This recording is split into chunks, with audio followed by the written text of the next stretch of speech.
Thanks for joining MBFA Chinwag Podcast, where we will take you along our journey as a couple of dog trainers.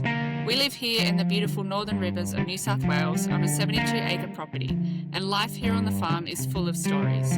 We hope that our stories can provide you with clarity and guidance with what it truly means to live with dogs. Now here are your two hosts, John with his ADHD Spanish flair, and Sam with her autistic outlook on life. Buckle up and get ready for the circus. Hello, everybody, and thanks for being here again. To all of our, I think we've got 3 maybe listeners now. I think we've got more than 3 listeners.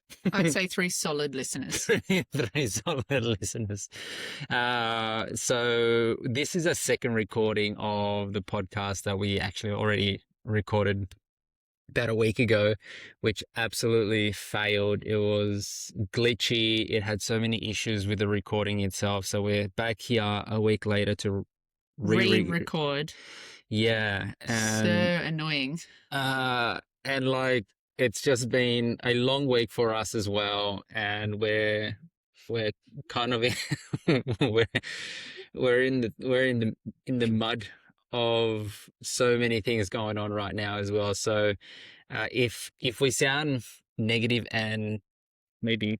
No, I'd just say if we sound tired, it's because we are. Okay, well, tired is probably a nice way of saying no negativity. Negative we're just tired. Susie's over here. Just tired Trevors. Oh gosh, it's been quite the week. So essentially, this podcast is what we wanted to unpack, which was actually a week ago. So now we're kind of like doing last week's podcast in this one plus.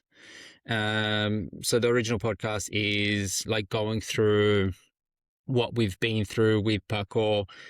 Now, how old is he now? So the last podcast, the one that we attempted to record, it would have been weeks 3 and 4 with Puppy. Yeah. But now we're adding in weeks 5 as well. So we're going to run through what we've been up to for the last 3 weeks with Puppy, which kind of leads on from our last podcast, which was weeks 2 and 3. Yeah. So our first 1 and 2.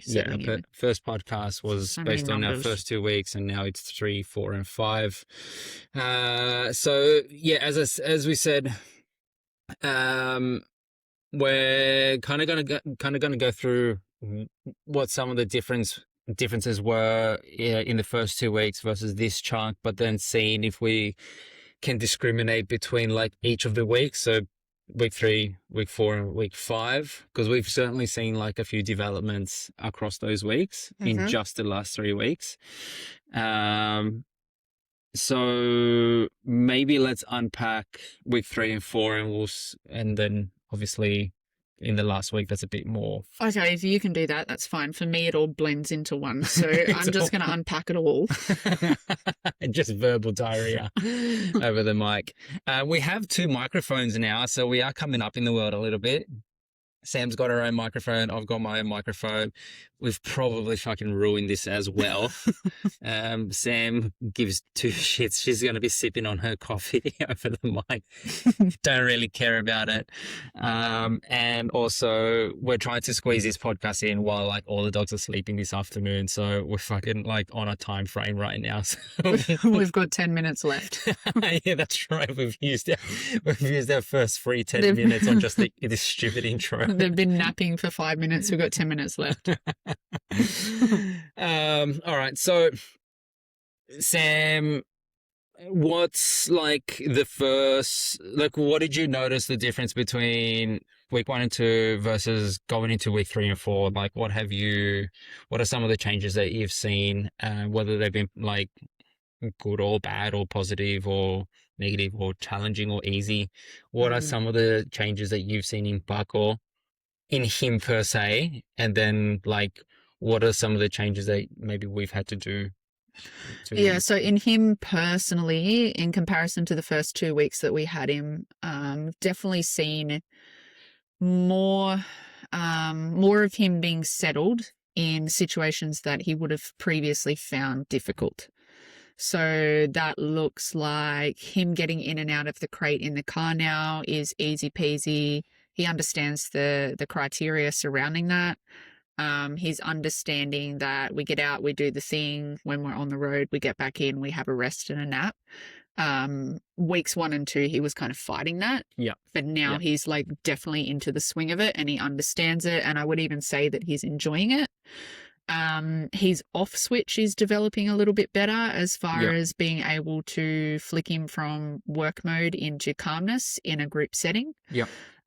He actually does that beautifully now. Like as soon as I say finished, and then I'll take him for a little decompression walk, and then I'll say slow down.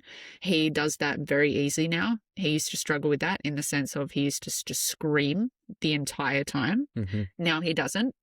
As in, when like you'd be doing something with him and then you'd have to like basically pull the plug and go, hey, like we're just not doing nothing now. Basically we're switching windows, right? Yeah. So his on switch, very easy to activate. He's got no troubles with that.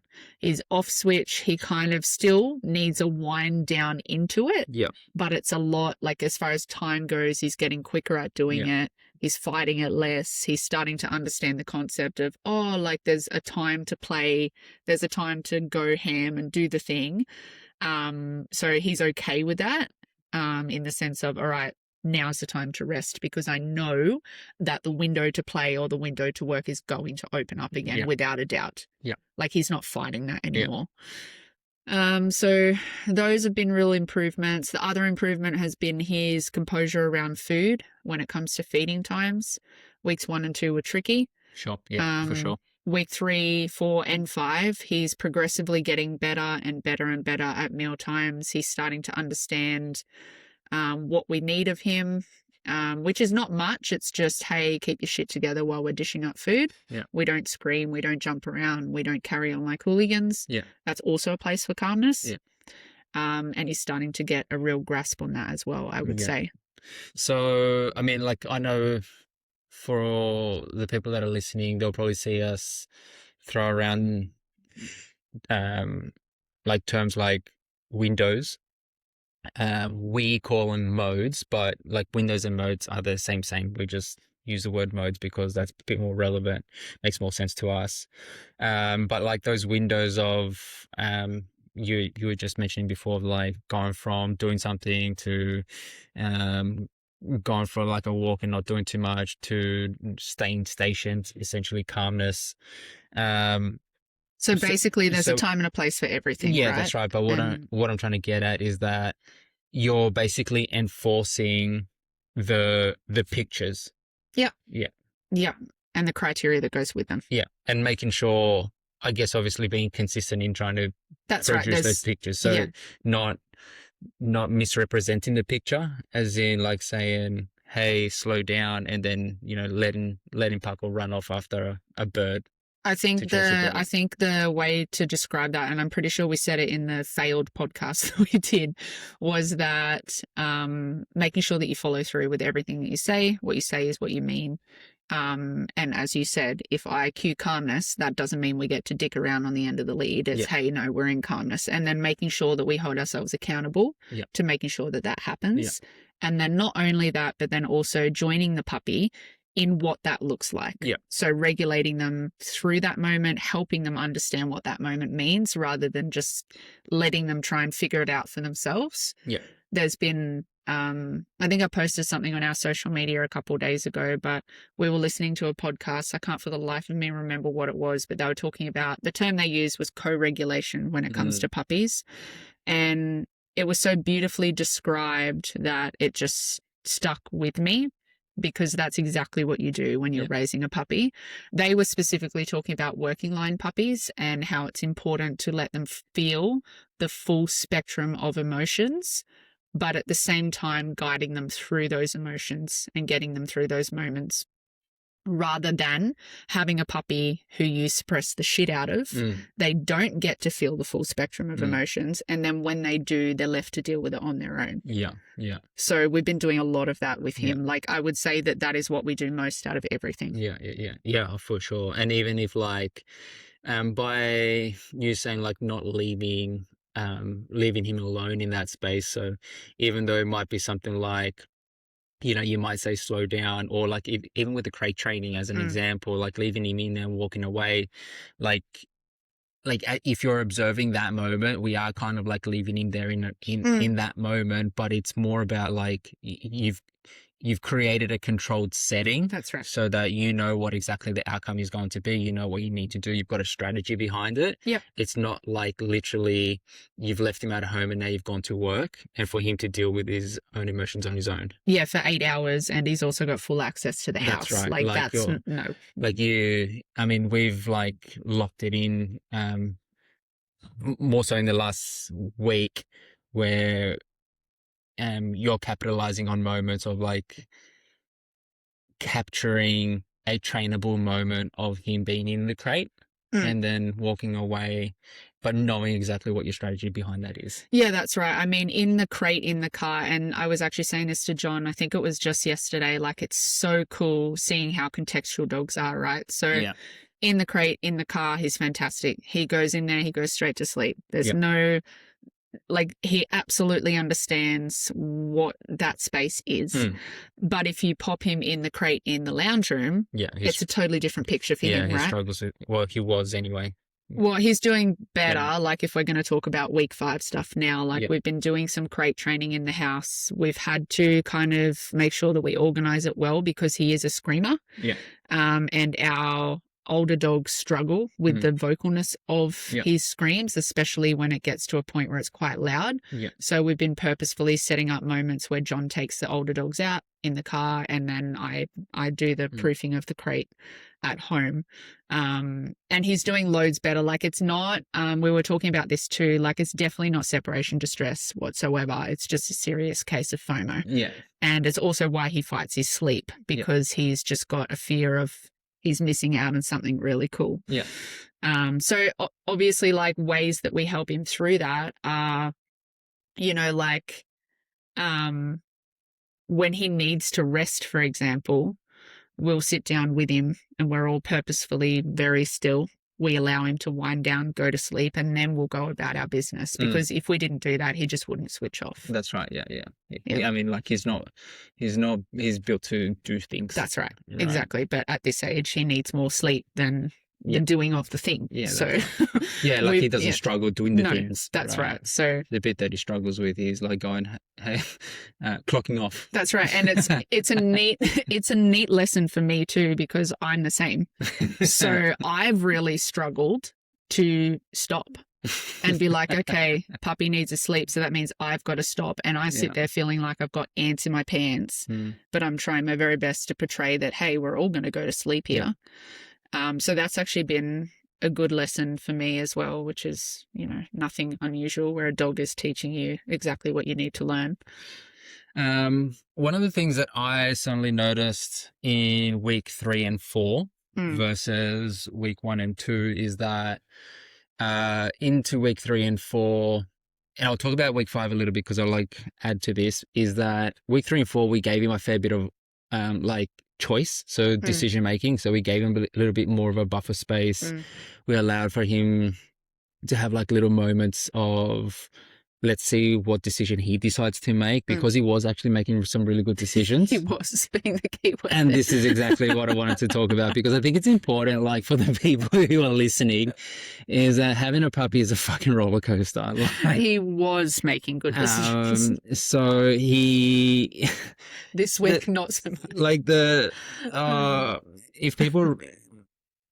We're going to unpack how difficult actually our situation is, because our situation is a lot more challenging than like the basic dog trainer and even like just the general public anyway. But we might do that in a different podcast where we talk about multi-dog homes. Yeah. But like he had a really good run in week 3 and 4 was a good run of like him, like giving him a little bit of space of going, okay, so what's he going to do? Like if he decides to follow one of the dogs outside and does he put too much shit on them, or does he just walk with them, or does he leave them alone? Like, and so he was doing quite well.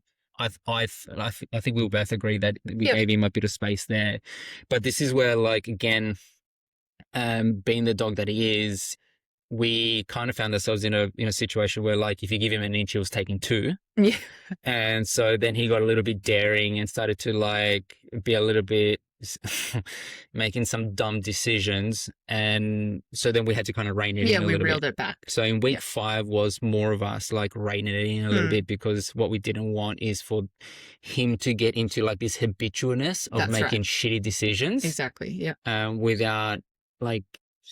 Without him knowing that he's not under supervision. Like he's under absolute supervision with us. He has been the whole time. Yeah. Like literally from the time we wake up to the time we go to sleep, he is under surveillance. Like Yeah. he's inmate number 6. Yeah, and like I mean, like sometimes what I find, especially with the general public, when they have like their puppies, they'll get like a good run with their puppies, where the puppies like being like a very sweet dog. Yeah, and super sweet, and so complacency kicks then in. they completely drop the ball and they just let the puppy just do whatever they want, That's run right. around the whole household. And because they're not being supervised like we do, so yes, we gave him room to move and room to breathe and see what decisions he made, and he did quite well. But at some point, which we observed, he made some fucking stupid decisions. Yeah. And then we were like, okay, well, if we could have a chat to him in like English, in dog language, it's like, hey, don't forget that we're watching you. And so we started to rein a couple of things back in. So that's going to happen with your puppy, because because they're still trying to decide like what behaviors work and what don't, and like what presses the buttons and what don't. And like eventually what ends up happening is, because they go unsupervised for so long, say from the general public, because they don't know any better, is that then it goes on, and it's probably not an issue for a couple of weeks. But if this goes on, like if those stupid decisions go on for like months on in, like that's where you get like real big problem behaviors, and then like it's become habitual. That's right. And then people will call us and they need help fixing them. Sure. Yeah. And I think that that's just important, that like people know that obviously just because we're dog trainers doesn't mean that our dog won't regress. It's absolutely something that's going to happen, of like them doing really well, then not doing so well, then doing better, and then not doing so like better. Doing better. I don't know if they definitely do have regression periods, but I would say that like when we're talking about that kind of stuff, I think it's more so that they're just testing the buttons on the other side of the keyboard.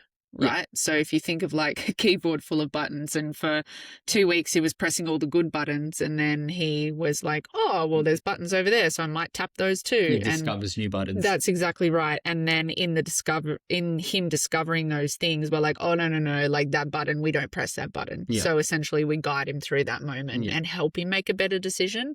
But like when we talk about reining things in, like one of the biggest things is he's not off leash. Well, he hasn't been off leash the whole time. Like he's usually dragging a leash behind him so that we can manage him as well. But as far as our older dogs go, it's just been giving them a bit more space from him, just a bit of a break.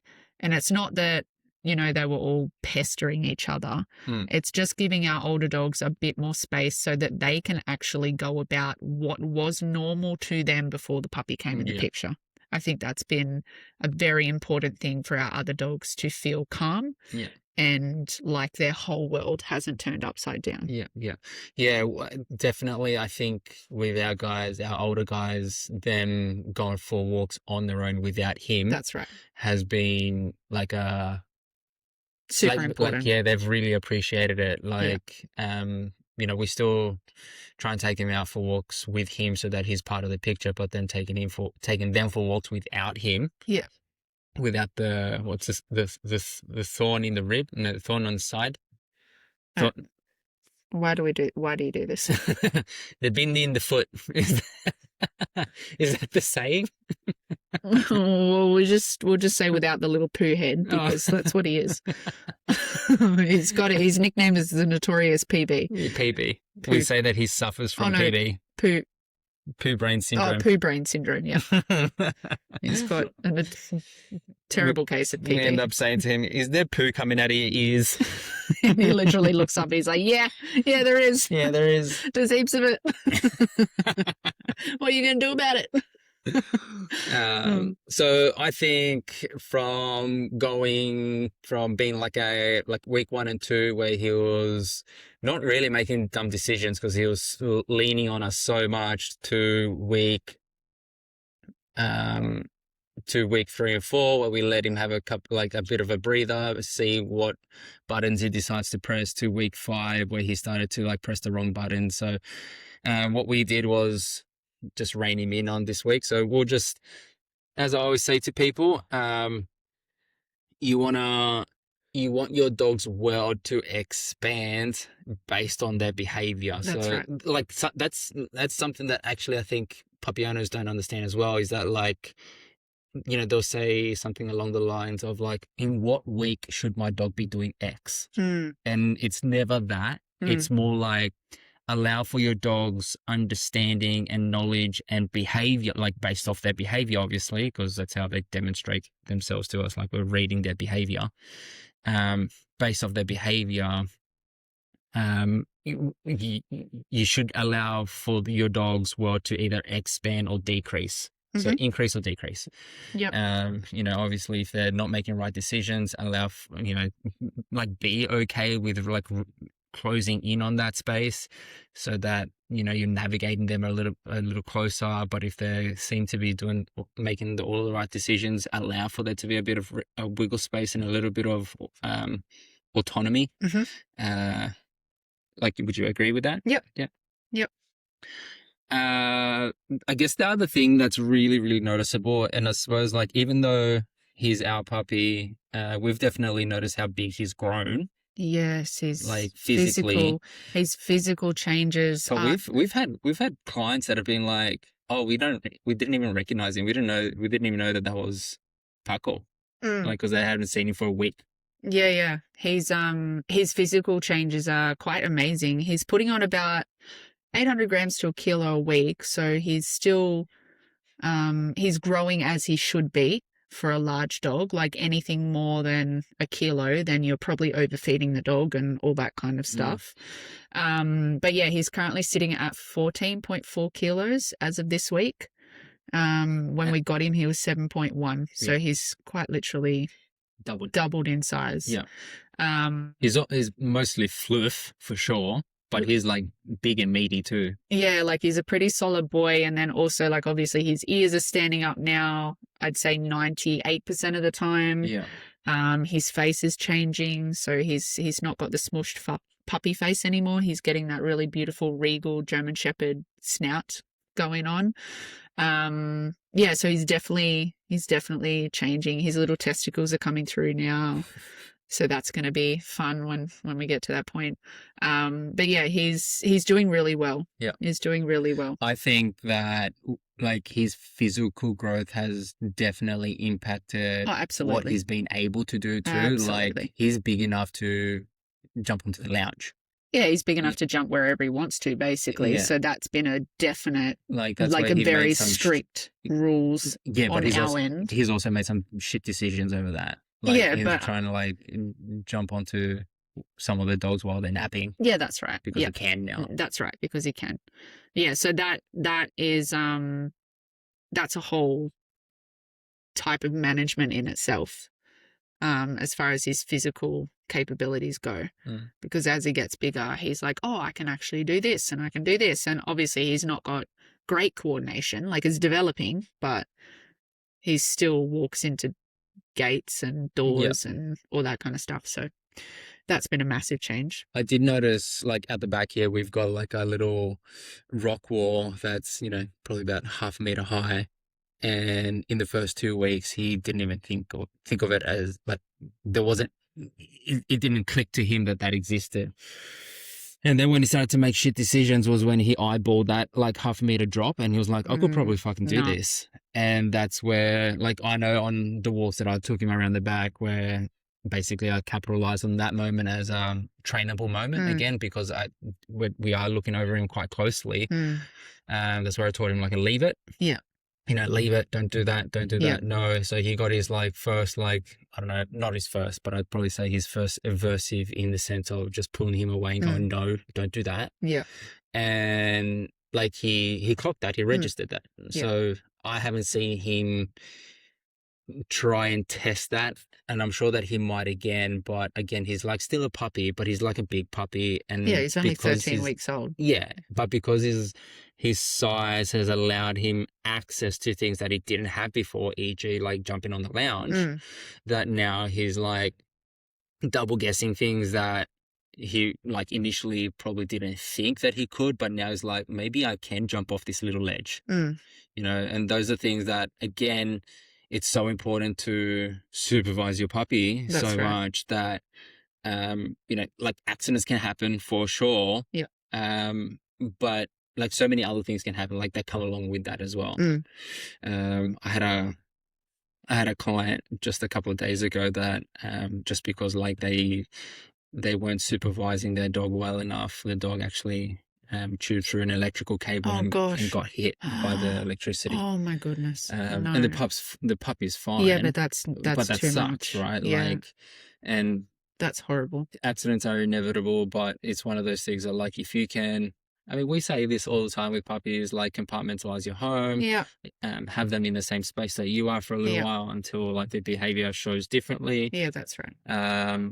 But yeah, you can, just by keeping a close eye, you can just like correct and curve your dog's behavior now rather than when they're fucking heaps older. Yeah, that's right. And then also in the process of doing that, you're hopefully going to eradicate and minimize vet trips and That's your right. puppy Yeah. finding themselves in situations that just aren't good for them. Yeah.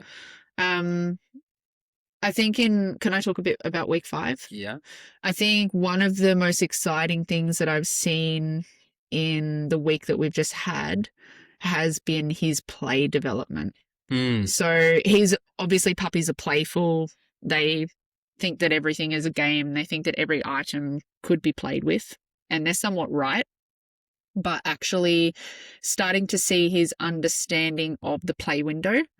So we've been getting out at the park, and he's now pestering the shit out of me for the tug, and he wasn't doing that until this week. So he's starting to understand that, we get to the park and we get out and we do this thing when mum says this word. And that's made me really, really happy, because he's genuinely been really enjoying the play side of things, and he's starting to get a really good concept on tug and fetch. And obviously, like, we still go super slow and easy because he's a baby. But he's really starting to understand what that means. And he's also started like carrying, like retrieving things and then parading them around and celebrating when he wins and all that stuff. Yeah. So that's actually been fantastic. I've really enjoyed seeing his development in that space just over the past week. And he's also understanding, I think, in him understanding that, his understanding of home is also becoming a bit clearer, as far as, we don't do that at home and we don't do that in the house. We actually go out and we do the play thing. So I think that's also been, that's what we want, right? Yeah. That's what we've been purposefully training in. Yeah. So him starting to understand that there is an outlet for that. It's just not in the lounge room. Yeah. Has also been, I think, a bit of a development as he's going through his little stages. So just a question, like, I know the answer to this, but I guess for the people that might be listening and might be curious, is when you're playing with him, like, do you get him to sit before you throw in the toy or anything like that? And why not? Because I want to build his motivation before I start putting a cap on it. Yeah.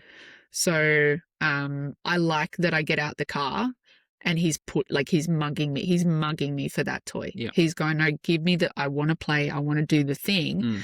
So it's far better to build motivation before you put a cap on it, especially when it comes to things like play. Yeah. And by cap, you mean like, do you mean like bottling up his energy into a sit, like a position? Well, the last thing I'd want to do is suppress his drive to play via the avenue of obedience. Yeah. Yeah. Like, I don't want him like smashing me for the toy and going, Mum, I want to do the thing. And then I go, oh, no, rouse on him and ask him for a sit. Yeah. Because the next time I get the toy out, like, do you think he's going to be super excited? Probably not. Yeah. He's probably going to go, oh, shit, like last time I tried to get that thing, Mum roused on me and I got told to sit. Yeah. So I don't want to squash his play drive down by suppressing him with a sit or a down or whatever it might be. That comes later once motivation for the game is Once built. it's there. Yeah. And I guess then the other thing that, again, for the listeners to know how you're going about things is, if he's got so much motivation for the toy, for a listener that might be like, I mean, I guess I get a lot of people that say my dog is so obsessed with the toy that like will just bring it over to me whenever, like I'll be watching TV and they just bring the toy over to me. So how does somebody who might be introducing play to their puppy be able to control their dog's level of obsession, and so then therefore their level of excitability for the toy? So that would be I feel like that's a trick question. That would be via the avenue of teaching your dog pictures, right? That's right. So we've already said it before, probably 100 times before, we don't play with our dogs inside. We don't play with our dogs at home, really. Yeah. There's just it's not a thing. There's no toys down. There's no, like, Paco could grab a toilet roll, for example, and be throwing it around, but that's his little thing, right? We're not actually involved in that game with him. It's usually in just one little area, so he's not got the zoomies around the house. So it's still somewhat controlled. Yeah. The way that we make sure that we are putting it on cue, essentially, and being and following through with what that looks like is, at the moment, because I'm building play, if he grabs a toy and runs over to me and we're at the park, I will take that opportunity and go, hey, buddy, you want to play? And I'll say the thing. Yeah. And then we're on. Yeah. So that he understands that turn, that cue is actually attached to the play window. Yeah. So the other plate that we're spinning on the other side is we're also teaching him an off switch, right? So when we're playing, there's also the component within play where we go, okay, slow down. And then we just sit and chill out for a little minute. Yep. And then what comes off the back of that is we go, hey, you want to play? We open up the play window again. We're back on. We're having fun. And then we turn it off again. So you're telling me that the introduction of, hey, over here we play simultaneously, or like what you said was spinning the plates, is like as you're spinning one plate, you're also spinning the other plate, or like being able to switch it on. Yeah. Off. Yeah, you have to, because I think it was, I can't remember who it was. I can't remember if it was J Jack. But the term that they said, and I really liked it because it's so accurate, is the reason we do that is because we don't want to build a steam train with no brakes. Oh, I like that. Yeah. Because if you're building play and building play and building play and building play, and you're not teaching an off switch on the other side of that, what that looks like is a dog that becomes obsessive about the ball, about the tug, about whatever it is, and you can't switch the dog off. Yeah. So you've got no brakes. Yeah. So then you've got this steam train that's hurtling at you at 3 billion kilometers an hour with no brakes. 3 billions. Yeah. So do I want that from a 50-kilo German Shepherd? Absolutely not. So what do? We layer this in now while he's little, so that when he's older, he understands the pictures that we're talking about. Yeah. So like between these four walls in the house, that shit just doesn't exist, but out at the park. It absolutely does. Yeah. So that's week 5. His play has developed drastically in week 5. Super exciting. One thing I've noticed in week 5 is his sleeping has actually progressed. Like it's improved. It's improved. Yes. So first couple of weeks he was a little bit pacey, a little bit restless, like getting up in the middle of the night. Just like any other puppy would. Yeah. Week 3 and 4, he was pretty much on cue at like 2 a.m. every night. He'd wake up, and I'd take him out for a pee and a poo. And often he just like wouldn't. He would just wake up at that time. Like his body clock said 2 a.m. is when you need to wake up. And lucky for him, and anybody that knows me well enough like I got ADHD, so undiagnosed. So like for me, getting up super duper early is not necessarily anything terrible. I often get up quite early anyway. But I noticed definitely by week 5, he's been sleeping through almost to like 4:30, 5 o'clock, without causing too much of a ruckus overnight. So his sleeping habits are getting a little bit smoother. You know, and I don't want to, like, what's the saying? Count my chickens in one basket. Sure. Is We'll that? go with that. We don't want to spill the beans out of the cat bag here. That one. Don't spill no beans out of the cats and with the bags. Yeah. So what were you saying? Oh fuck. Yeah. Anyway, like I don't want to count my chickens. Is that? That's the one. That's the one. Okay. You don't want to count your like chickens before they hatch, is the actual saying. Yeah, that one. Where like his. The other we're going smoothly in the sleep department this week. Like next week might be like again those regressions, those like where your puppy like starts not necessarily going backwards, but comes up with a new behavior. He's pressing a new button and he's trialing something out. And like, so next week, like the sleeping habits might go to shit again. Yeah, but we also need to look at the physical attributes as to why that could be. They could be teething, they could be growing, they could be doing all the things. And now they're going, okay, my head hurts or I've got an earache because I'm teething. I can't sleep. So that comes into it as well. Him getting bigger, definitely, like he's eating like an absolute bodybuilder right now.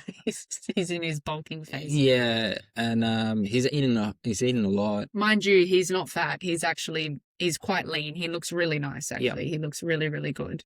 He's just growing. He's definitely like, I mean, our biggest dog that we have, Han Solo, he sits at like 34 kilos, and I think he's eating like double. No, he's not eating double. You don't think he's eating like double? No.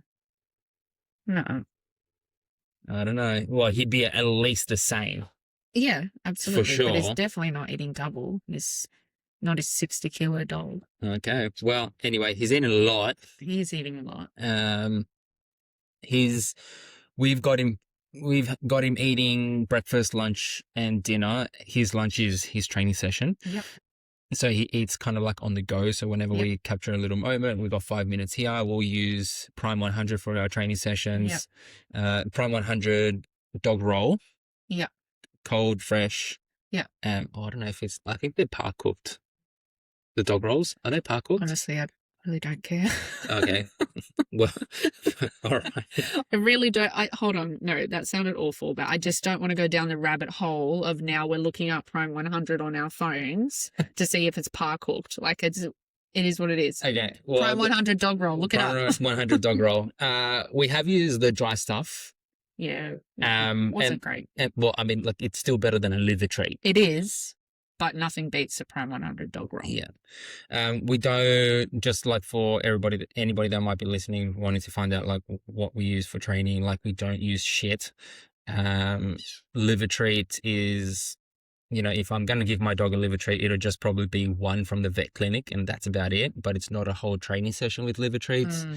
It's none of those. Anything that you're going to find in a supermarket, we probably don't use unless Definitely it's like freshly diced beef. Yeah. We don't use schmackos, we don't use cheese, we don't use cabanossi, we don't use sausage, we don't use any of the things that are going to make your dog shit their pants, basically. Yeah.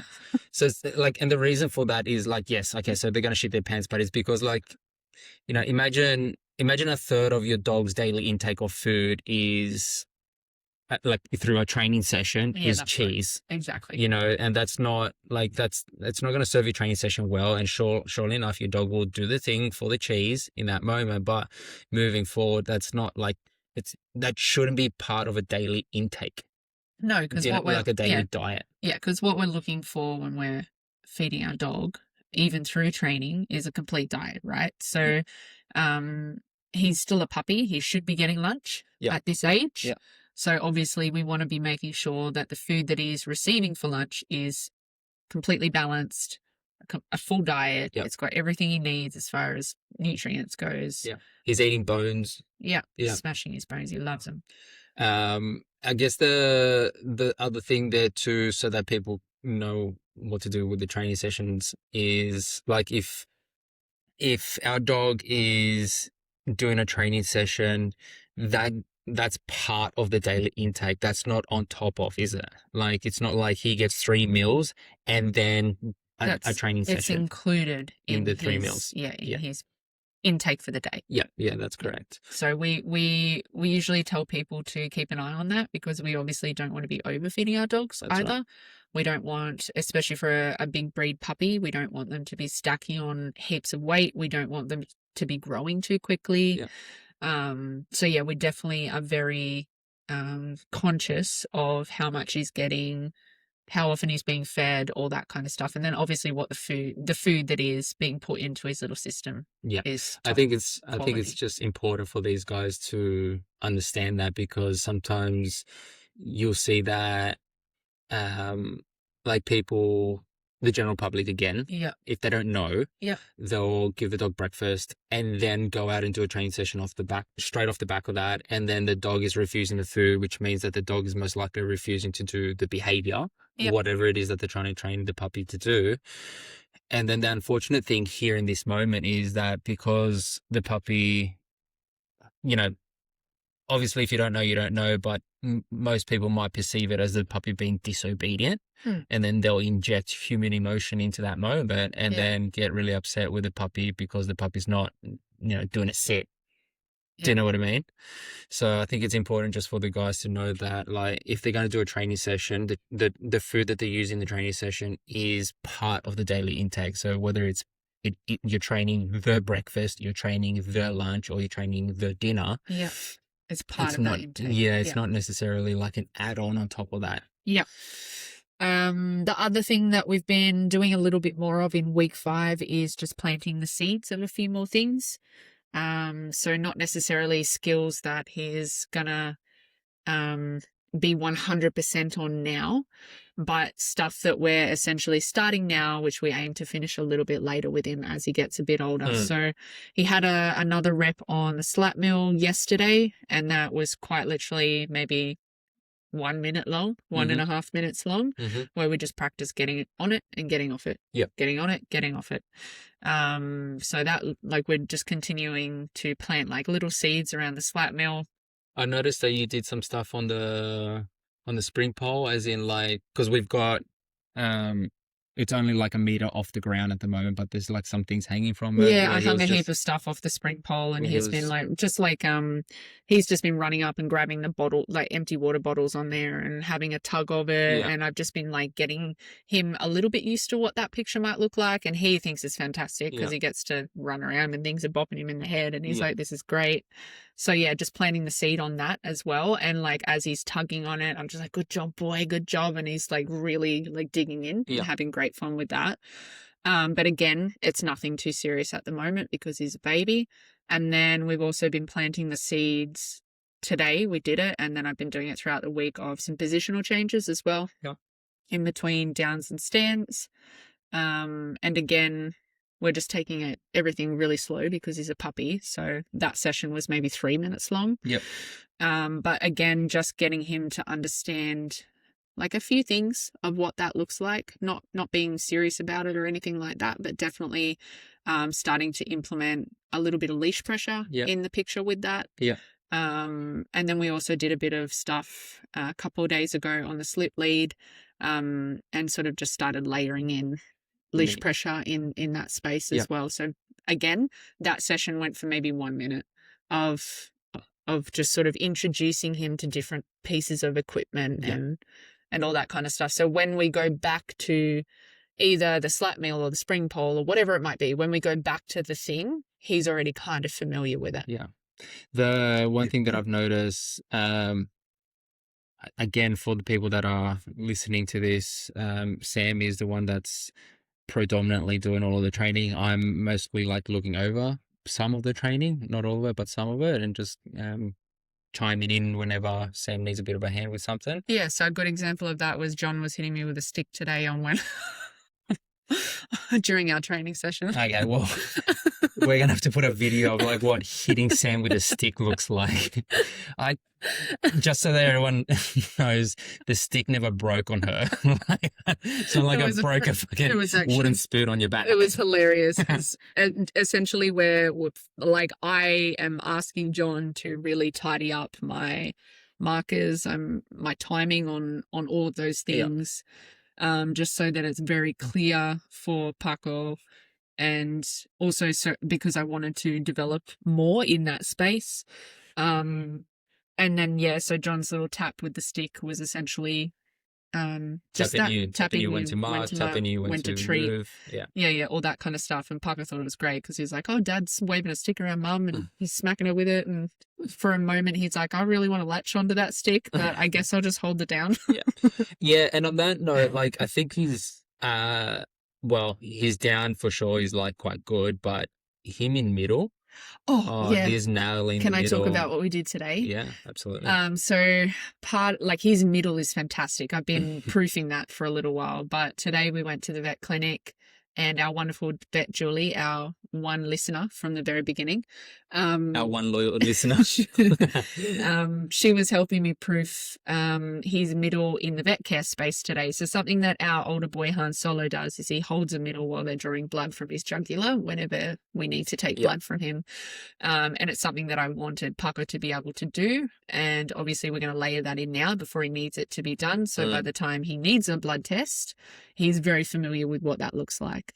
So today I asked Julie if we could have a look at that in the vet space. So I had Paco in middle and I was giving him some food and getting him sort of to focus on me. And then Julie was practicing kind of wiping his neck with a swab and like poking him with a syringe. Obviously there's no needle attached to it, but just getting him used to being that area being played around with while he's in that position.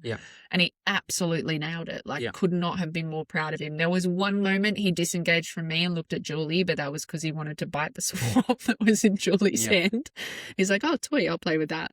But he absolutely did great. And again, that was like a 1 minute long training session. So just planting another little seed of, oh, hey, we also do this in the vet clinic.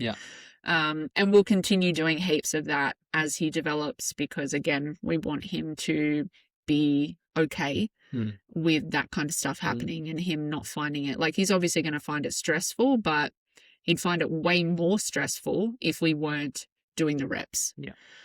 So again, massive thank you to Julie for helping us develop him in the vet space. But we were both so proud of him and just really happy because we're like, he absolutely nailed that. He's 13 weeks old and he nailed it. So yeah. His middles are, I did a video where you were basically dancing like J-Lo while he was in middle in a Waiting down. For tonight. And he didn't flinch. Like No. he holds that position quite well. And it's such an important position to be in between your legs. We'll go through what that actually means in another podcast. But like for a young pup to be able to hold that quite well at this age is quite good. He's fantastic. Yeah. He's doing great. And he's doing all of the things, like we're doing like lots of, you're doing like lots of luring and getting him to move into positions and get out of positions and get into positions. And I haven't really seen him fold, like when I've watched him, he's just super enthusiastic to do the thing, which is like really, really, really nice to see. Some of the hardest puppies and dogs are just dogs that have never been shown how to follow a lure, have never been like excited for training. So essentially unmotivated dogs that are, couch potatoes with zero motivation to please, like they're the hardest dogs. Yeah, absolutely. So just, none of my dogs have ever had motivational issues in that sense, but like I know when we get clients and they've got unmotivated dogs, like, geez, that's harder. It's a hard journey. It's a hard journey, and progress is really slow. So to have a puppy that is so excited to just like do things and he loves it and loves pleasing, like you can literally like see the smile on his face when you know, when he steals the toy from you and is like, "Ha, sucker, I fucking beat you." Yeah, that's right. You know, it's just so nice to see a dog loves being with their owner. This goes for anybody who has a dog that does that. Like, count yourselves in, you know, a certain percentage of dogs that, you know, the dogs just really fucking want to do something for you. And with you, I think is the key word there. You know, we kind of lose, you know, like I've had owners that get frustrated because the dog gets really excited to see him when they get home, and we kind of like lose sight of that like, you know, your dog is so happy to see you. Like, don't forget that your dog like misses you and wants to be with you.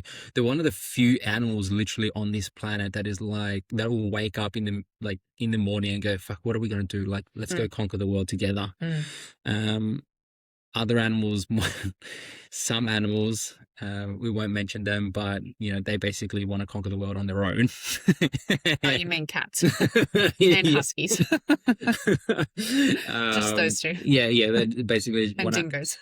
gouge your eyes out and like. The dingoes don't want to do that. No, not dingoes. But yeah, like dogs is, hence why man's best friend is like so true, that we're so blessed to have dogs that are animals so integrated into our lives and like literally just fucking want to do anything for you. So when you come across a dog that has no motivation, gosh, that's a hard gig. It is. Yeah, that's not easy. We've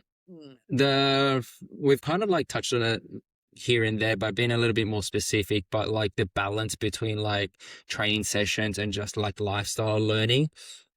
How do you differentiate between when you're trying to train something specific versus, you know, training for life? Like how could you define that to? Sorry, puppy's just woken up, so we're on a timeline now. Oh, the fucking Kraken's up. The Kraken's rising from the sea. I think that something that has been, like, I already knew this, but a really nice reminder, is a majority of the time you're actually doing the lifestyle stuff. The training kind of comes second. And I don't mean that it's less important, but when you're like, your puppy is learning from the time they wake up to the time they go to sleep. They're learning. They're taking in the world. They're trying to grasp an understanding of what things mean. So when you're going about the lifestyle stuff, you're doing more of that than okay, now we've got my treat pouch on and we're gonna do a down and we're gonna do a stand and we're gonna do a middle. Like, you don't do that all day every day, right? No. So you've got classroom and then you've got lifestyle, and then there's this weird bit in the middle where you start to transfer the stuff you learn in the classroom over to the lifestyle stuff. So yeah, we've been doing a lot of that, and part of my journey in all of this has been being okay that we don't train every day. So some days he's done so much learning in the lifestyle department that if I was to actually do a training session with him, it's too much. Yeah. So there's some days where we don't train, and that's a really good thing, and it's a nice thing for everybody. Yeah. Because it means that we're not going to be doing a half-assed session. We're not going to be tired when we're going into a session. The puppy's not going to get sick of it, especially if we're like pushing too hard.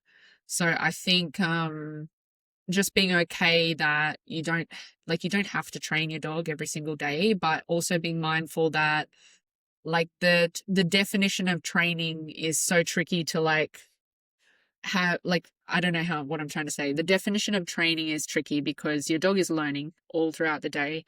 So they are technically training, they are learning. But I guess there's a difference between that and, as I said, sitting in a classroom surrounded by witches' hats with other dogs in the picture. Yeah. That to me is training. Yeah. So yeah, he's been doing a lot of the lifestyle stuff, and some of that looks like, you know, going in and out of doors, for example.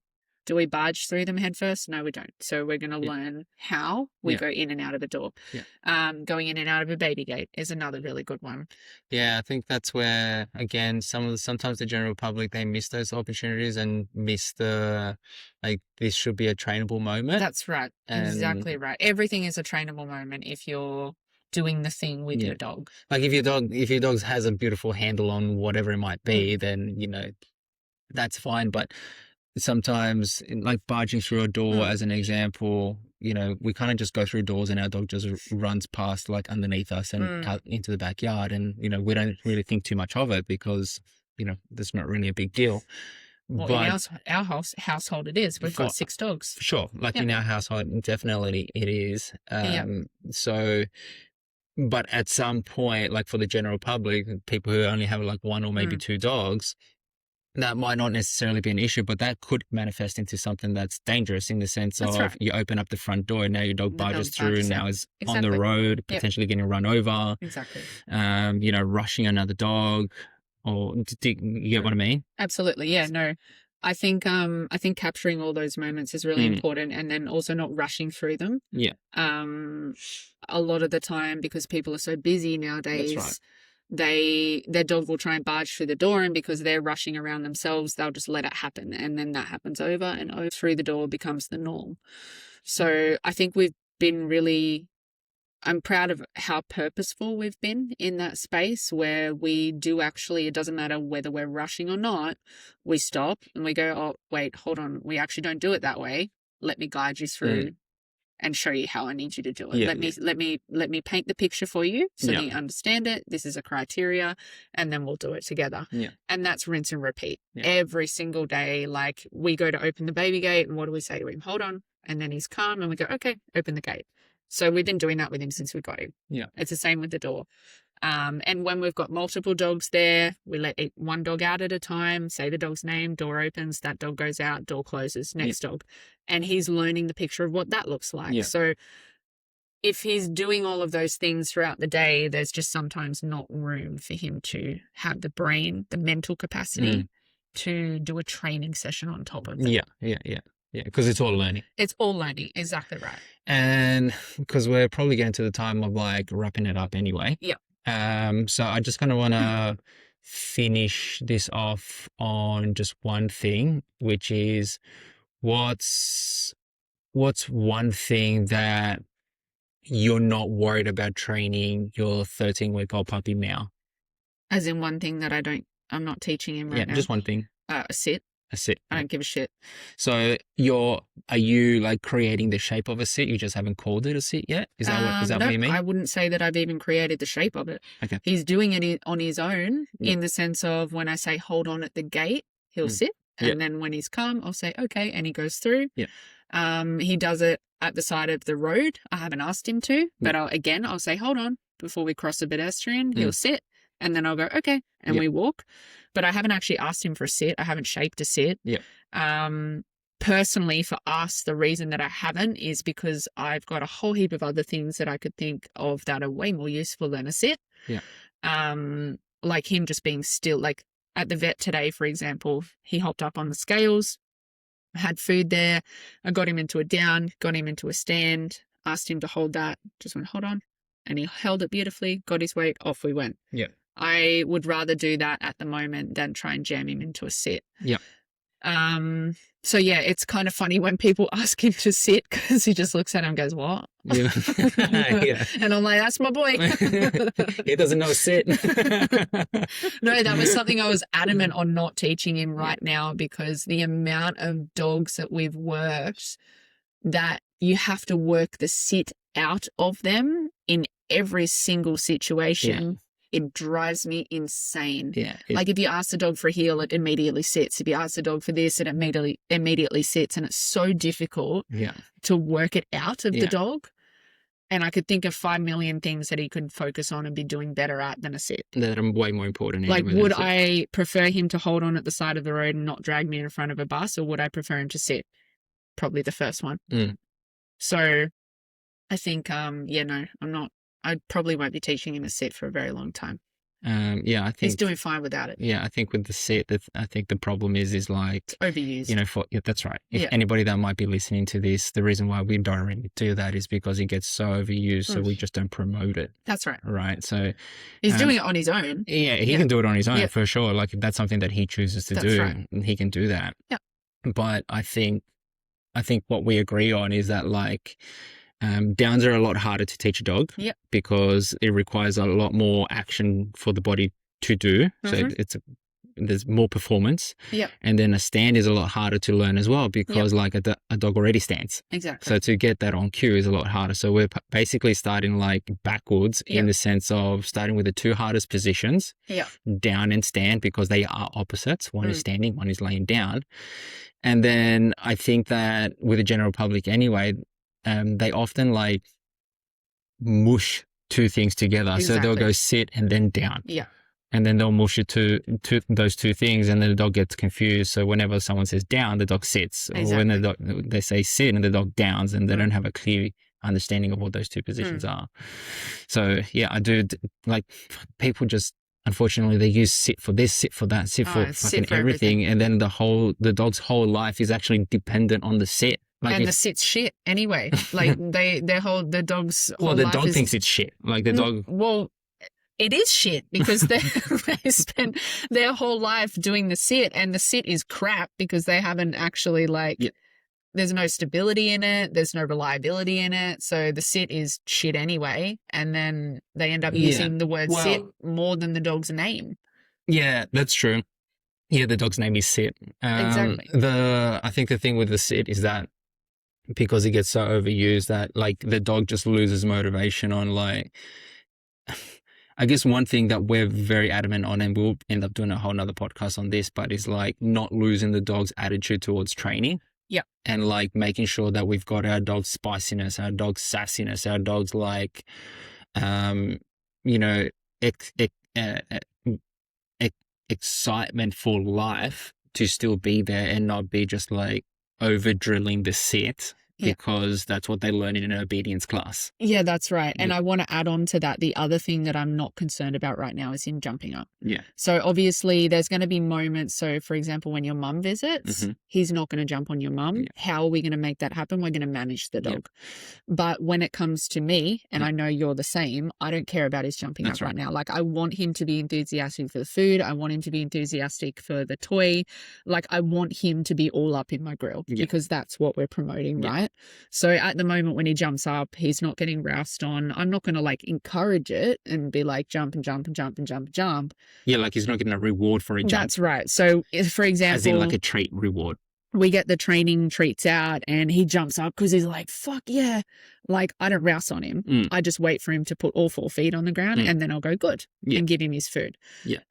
So yeah, the other thing that I'm being conscious of is not rousing on him for the jump right now. We could like we can fix that at a later date. We can fix that at a later date, but then also like context matters. That's so right. Like exactly right. For sure, dogs can absolutely learn that like on this person they're allowed to do X and that person they're not allowed to do that. That's right. And I think that's also another thing that puppy school puppy owners kind of miss the understanding of context is because if you put a little bit more time into your pup, you can actually teach your pup or dog loads of different contexts. That's right. Right.